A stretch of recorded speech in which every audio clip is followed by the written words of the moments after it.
D'accord. Donc, je vais commencer le cours dans les dernières minutes.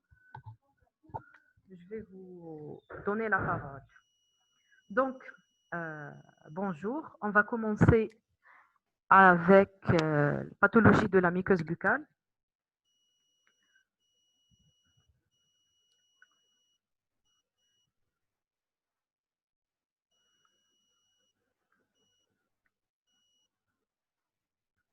Donc, la pathologie de la muqueuse buccale est un domaine extrêmement vaste et complexe. Souvent, ça s'accompagne de signes fonctionnels tels que la dysphagie, douleur et l'hypersalivation. Généralement, ce sont ces signes fonctionnels qui vont motiver le patient à consulter. Parmi les facteurs étiologiques, on incrimine le manque d'hygiène et l'intoxication qui peuvent être des facteurs aggravants. Mais notre but, quelle que soit l'origine de la pathologie de la muqueuse buccale, il faut savoir soulager le patient, faciliter son alimentation et maintenir une bonne hygiène bucco-dentaire. Avant de commencer, on doit faire un petit rappel concernant la muqueuse buccale. Donc, quand on parle de la pathologie de la muqueuse buccale, généralement, on incrimine les stomatites. Comme définition, sont des lésions à manifestation inflammatoire de la muqueuse buccale. Lorsque l'affection elle concerne exclusivement une région, elle peut prendre d'autres appellations, telles que donc, une affection au niveau de la gencive, c'est une gingivite, au niveau des lèvres, une chélite, au niveau de la langue, une glossite. Donc, ce qui concerne la pathologie de la muqueuse buccale, vous devez connaître les lésions élémentaires primaires et secondaires.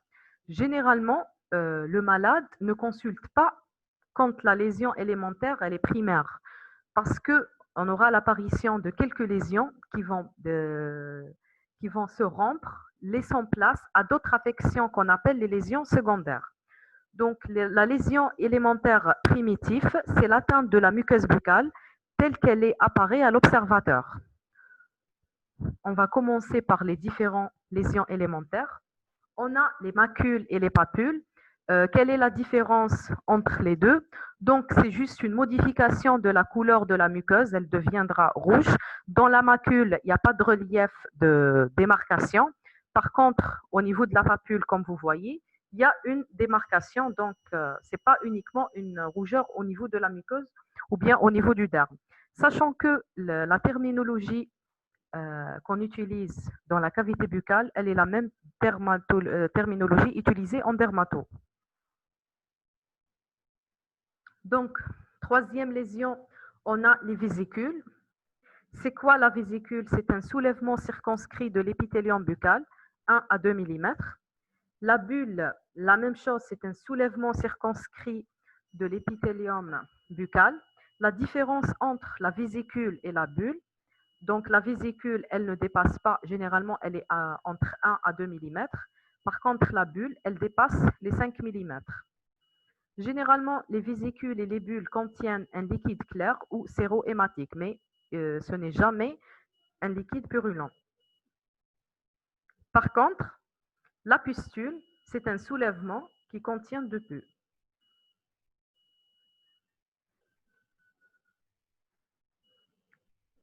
L'érosion, c'est une solution de continuité très superficielle, abrasant l'épithélium, qui guérit sans cicatrice, sans douleur.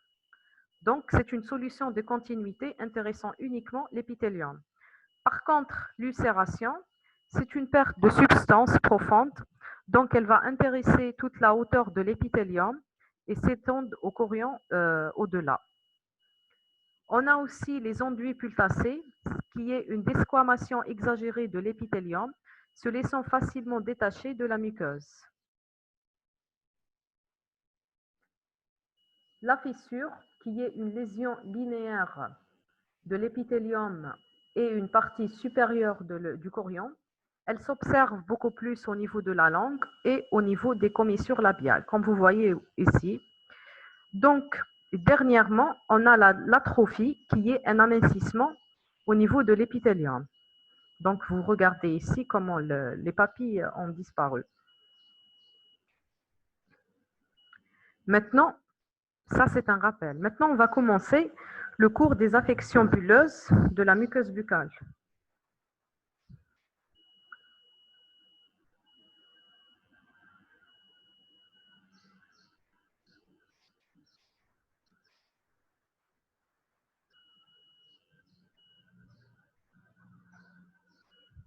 Donc, les maladies bulleuses sont fréquentes en pathologie buccale et sont souvent accompagnées d'une atteinte cutanée.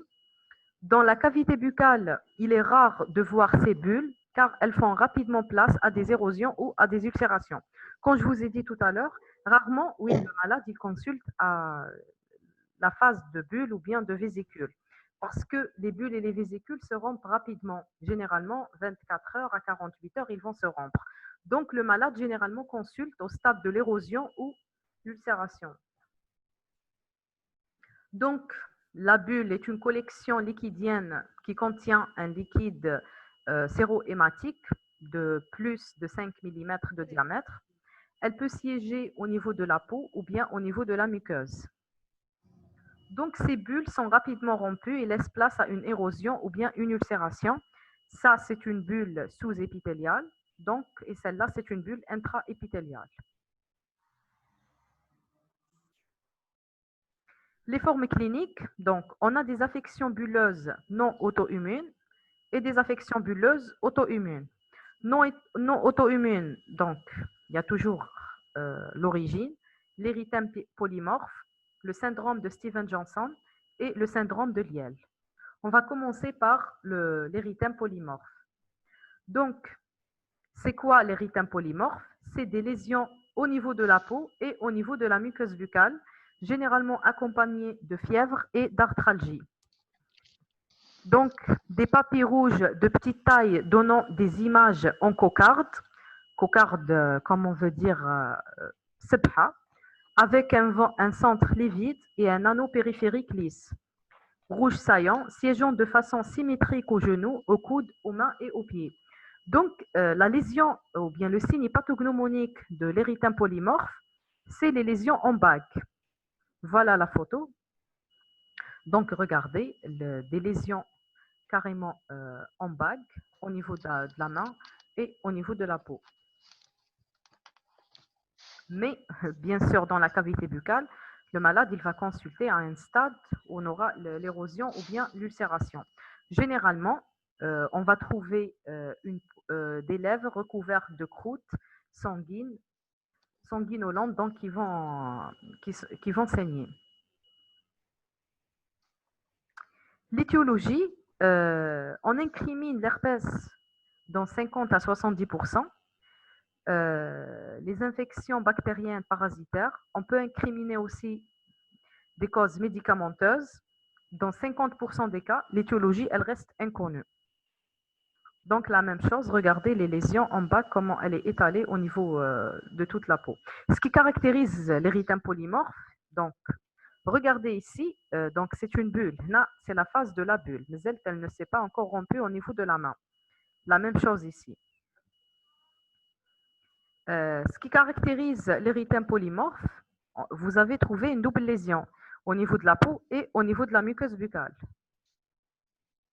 Donc, au niveau de la muqueuse buccale, on va trouver des érosions post-bulleuses de grande taille, recouvertes de fibrines très étendues, entravant l'alimentation, l'ouverture buccale et bien sûr l'examen clinique, une chélite croûteuse et hémorragique très fréquente, la rémission, ce qui concerne l'érythème polymorphe, on peut avoir une rémission spontanée et sans séquelles en 2 à 3 semaines. La conduite à tenir face à un malade qui présente un érythème polymorphe, donc une alimentation liquide ou semi-liquide, une hygiène bucco-dentaire correcte sera reprise dès que possible avec un brossage d'eau. On peut aussi, ça peut être accompagné d'un traitement local symptomatique. Donc, on peut utiliser un anesthésique local tel que la lidocaïne, les bains de bouche composés.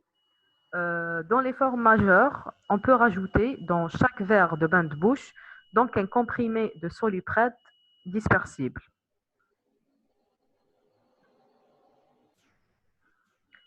Traitement général, donc prescription dentalgique, prescription d'un traitement, donc on va donner un traitement antiviral, l'acyclovir, dans les formes récurrentes d'origine herpétique.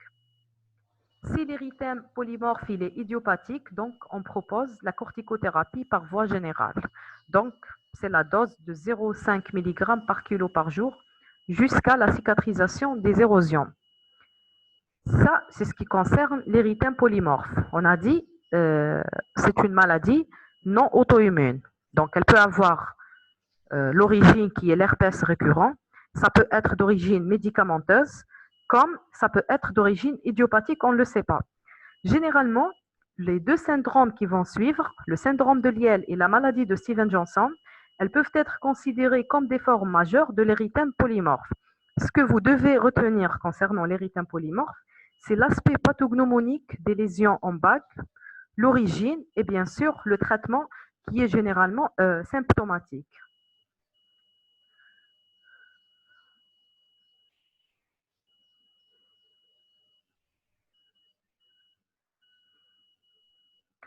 Deuxièmement, le syndrome de Stevens-Johnson.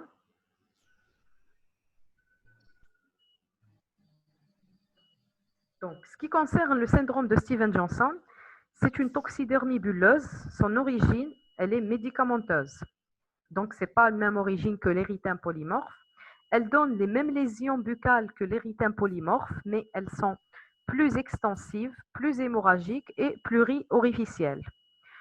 Ce qui concerne le syndrome de Stevens-Johnson, il n'y a pas de lésion cutanée en cocarde et le pronostic vital dépend beaucoup plus de l'atteinte cutanée que buccale. Donc, avec l'aspect en bague, on ne le trouve pas. Regardez comment la lésion elle est plus étendue que par rapport à l'érythème polymorphe. Donc, regardez bien, le pronostic vital, il dépend beaucoup plus de l'atteinte cutanée que buccale. Peut-être vous avez remarqué que dans l'érythème polymorphe, ce sont les signes au niveau de la cavité buccale qui sont plus importants par rapport aux signes au niveau de la peau. Ce qui concerne le traitement buccal, c'est celui de l'érythème polymorphe. Donc, regardez l'étendue des lésions. Au niveau de la peau, donc il n'y a pas de lésion cutanée en cocarde. Pronostic vital dépend de l'atteinte cutanée. Le traitement est celui de l'érythème polymorphe. Sachez que le syndrome de Stevens-Johnson, c'est une urgence qui peut compromettre le pronostic vital du patient.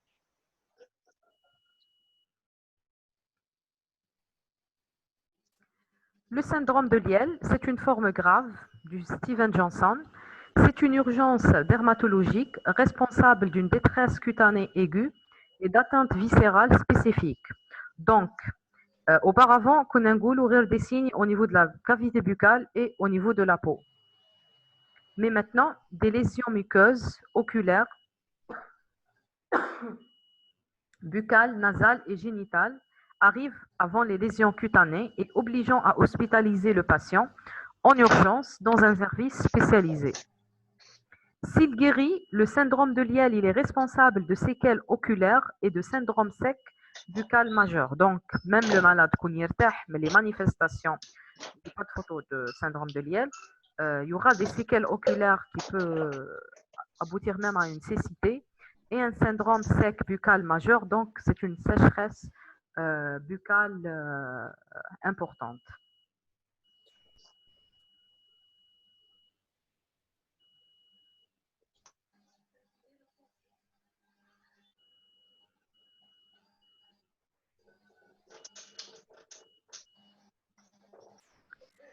La première partie, c'était les affections bulleuses auto-immunes, non auto-immunes. Maintenant, c'est les affections bulleuses auto-immunes. Vous savez que quand on dit toujours une maladie auto-immune, cela veut dire on ne sait pas l'origine, donc c'est le corps qui va s'attaquer contre lui-même. Et c'est là où on aura des lésions vraiment importantes par rapport aux premières pathologies. Donc, ce sont des maladies chroniques survenant en général après l'âge de 30 ans, sans guérison spontanée, évoluant par des poussées aiguës qui réalisent des stomatites invalidantes. Donc, on a le pemphigus, premièrement le pemphigus, qui est une dermatose bulleuse acquise, d'étiologie inconnue, pouvant évoluer sous un mode chronique ou sévère. Le pemphigus vulgaire est le plus fréquent, impliquant beaucoup plus la cavité buccale et touchant surtout le sujet d'âge mûr. On va commencer par le pemphigus vulgaire. C'est quoi le pemphigus vulgaire? Il va débuter par des bulles, qui comme au niveau des lèvres. Par la suite, ces bulles... Pardon? Oui, je suis en train d'admettre au fur et à mesure. D'accord, non, c'est bon. D'accord,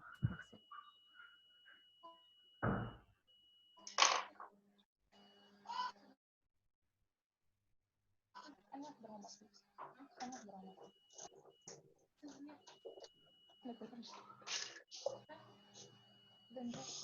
Donc, le pemphigus vulgaire, j'ai dit, il va débuter par la formation d'une bulle, donc qui va se rompre après 24 à 48 heures, laissant place à une érosion irrégulière, déchiquetée, rouge foncé et très douloureuse. La localisation postérieure, elle est classique. Regardez bien, le pemphigus, il peut rester uniquement buccal pendant des mois. L'atteinte cutanée, elle survient 3 à 6 mois après les lésions buccales. Donc, une fois les bulles vont se rompre, ils vont donner cette image-là, donc d'érosion, d'ulcération, qui vont provoquer beaucoup de saignements. Ce qui concerne le pemphigus vulgaire, on a un signe pathognomonique qui est le signe de Nikolsky. C'est quoi le signe de Nikolsky? Donc, avec une abaisse-langue, on va provoquer un frottage au niveau de la muqueuse. Une fois on va provoquer ce frottage de la muqueuse, on aura la formation de bulles. Ça, c'est pour le diagnostic clinique du pemphigus vulgaire. Donc, voilà les images, un cas clinique d'un homme âgé de 41 ans, lésions évoluant depuis plus d'un mois. Donc, la vue exobuccale, des lésions croûteuses au niveau des lèvres, une vue endobuccale, des lésions érosives recouvertes d'un enduit blanchâtre intéressant tout l'orifice labial, des lésions érosives sévères au niveau de la muqueuse buccale et la présence de plages blanchâtres irrégulières à fond érythémateux au niveau de la face dorsale et ventrale de la langue. Le diagnostic, donc, ce sera une biopsie qui va révéler la présence de bulles intraépithéliales contenant des cellules acantholytiques. Au niveau de la napate, qu'est-ce qu'ils vont voir comme image?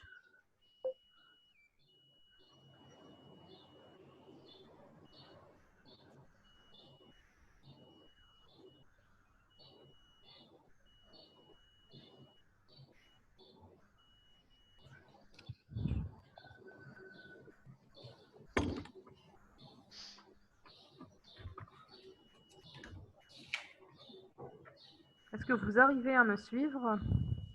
Je continue.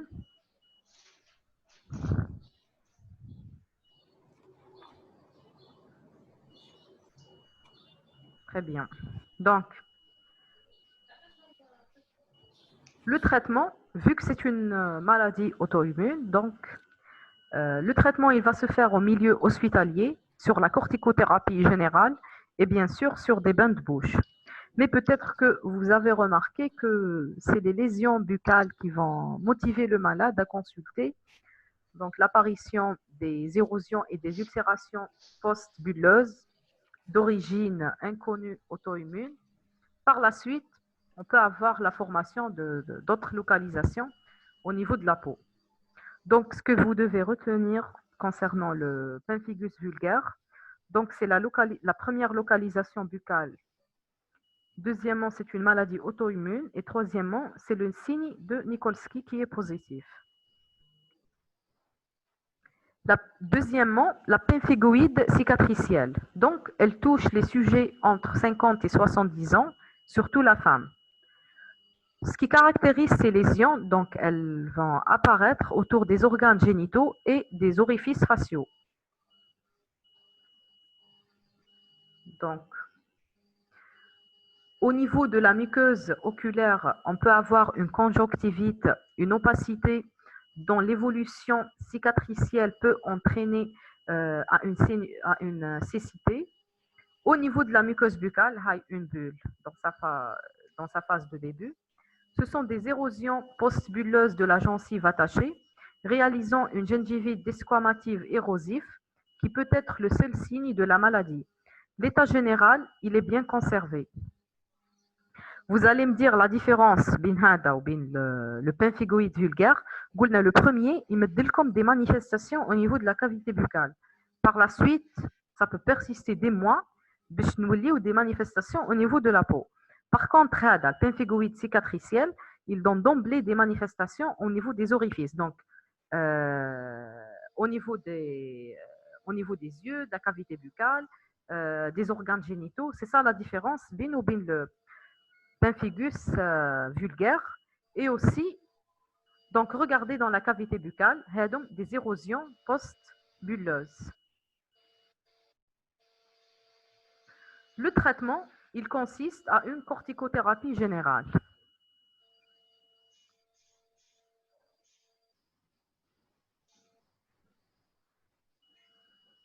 Maintenant pour la pemphigoïde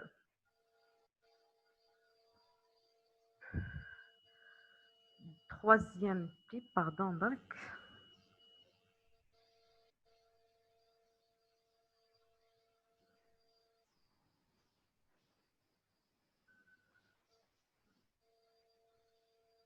La pemphigoïde bulleuse, parce que ça se ressemble les lésions, soit cliniquement, soit dans leur appellation.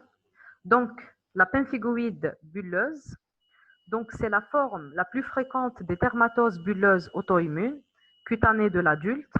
Elle donne essentiellement des lésions cutanées avec des bulles bien tendues sur une peau érythémateuse associée à un prurit.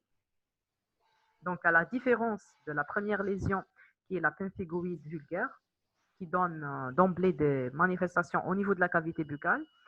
Il s'agit d'une maladie de la personne âgée de plus de 70 ans. Les lésions buccales sont rarement révélatrices de la pemphigoïde bulleuse.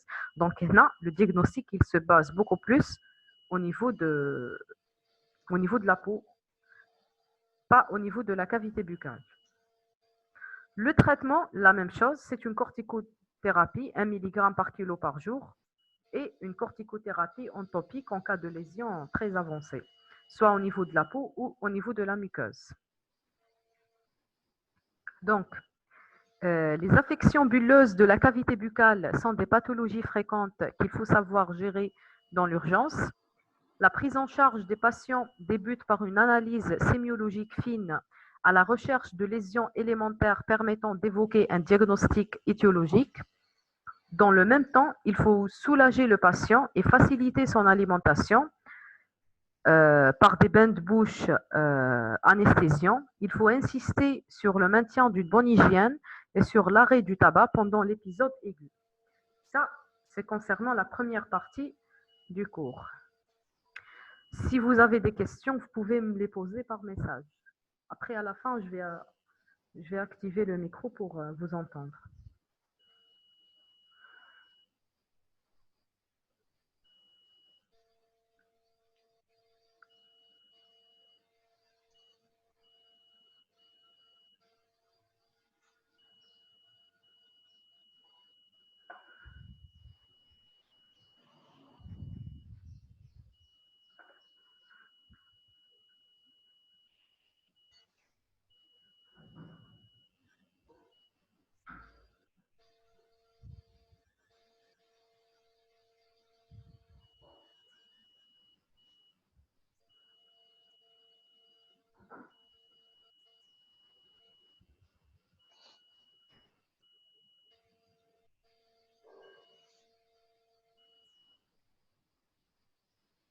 Donc, la première partie, les lésions bulleuses. On a dit définition d'une bulle,